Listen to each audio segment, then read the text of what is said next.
Saturday of the 13th week in Ordinary Time. A reading from the book of the prophet Amos. Thus says the Lord, On that day I will raise up the fallen hut of David.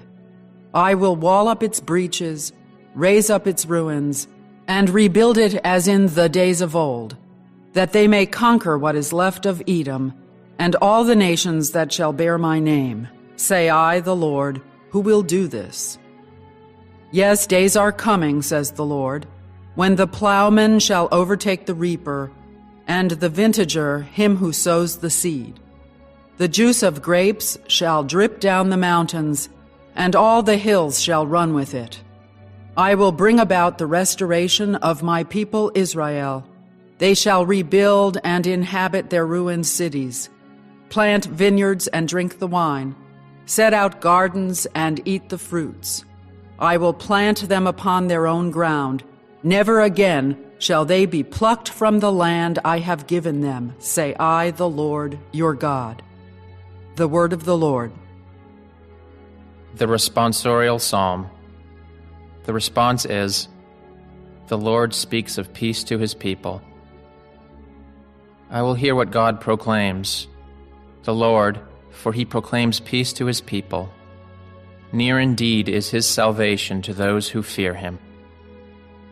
Glory dwelling in our land. The Lord speaks of peace to his people. Kindness and truth shall meet. Justice and peace shall kiss. Truth shall spring out of the earth, and justice shall look down from heaven. The Lord speaks of peace to his people. The Lord himself will give his benefits. Our land shall yield its increase. Justice shall walk before him, and salvation along the way of his steps. The Lord speaks of peace to his people. A reading from the Holy Gospel according to Matthew. The disciples of John approached Jesus and said, Why do we and the Pharisees fast much, but your disciples do not fast? Jesus answered them, Can the wedding guests mourn as long as the bridegroom is with them?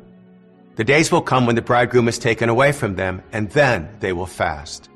No one patches an old cloak with a piece of unshrunken cloth, for its fullness pulls away from the cloak, and the tear gets worse. People do not put new wine into old wineskins. Otherwise, the skins burst, the wine spills out, and the skins are ruined. Rather, they pour new wine into fresh wineskins, and both are preserved. The Gospel of the Lord. The first reading comes from Amos 9:11-15. All throughout the prophecies of Amos, we've been hearing about the destruction that would come upon the people of Israel for their social injustice. Well, here in the last chapters of Amos, we hear that God will nevertheless restore Israel, that the fallen hut of David will be built up again, that they'll be able to conquer what's left of Edom, because the Edom had broken away, and in fact, Edom had raided the people of Israel, the people of Judah. Now, Israel and Judah will be powerful again. In one of the most powerful passages, it says, the plowman will overtake the reaper. In earlier passages, we hear about the famine that would come upon the land. That will no longer be true. The reaper will be out in the fields collecting the abundant harvest, so much so that by the time he finishes collecting the harvest, it's already time and beyond time to sow the next crop, because there was just so much work to do. It was impossible to do it in the normal time. The Gospel is from Matthew 9:14-17.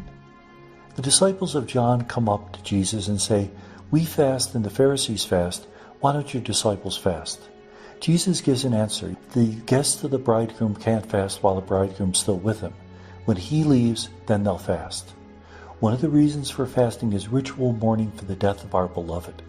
There are other reasons as well, to put food in its proper perspective, to share funds that we save when we fast with those who don't have enough to eat, to be in solidarity with the hungry. Those are good reasons to fast, to teach us discipline, when to say no and when to say yes. But today we hear the reason that it's a ritual act to mourn the death of our beloved. And then there's two sayings. You don't sew a piece of unshrunken cloth onto an old garment.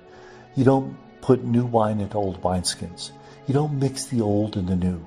Jewish people very much had the idea that things had to be separated. You wouldn't plant two crops in the same field. You wouldn't mix two types of thread, linen and cotton, to make a garment.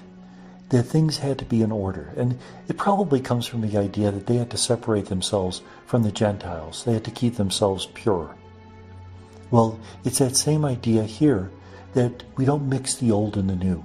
That if we follow Jesus, then we have to follow him wholeheartedly and not be nostalgic about that which we've given up, but rather embrace Jesus and his message and his lifestyle with all we are. And may God bless us.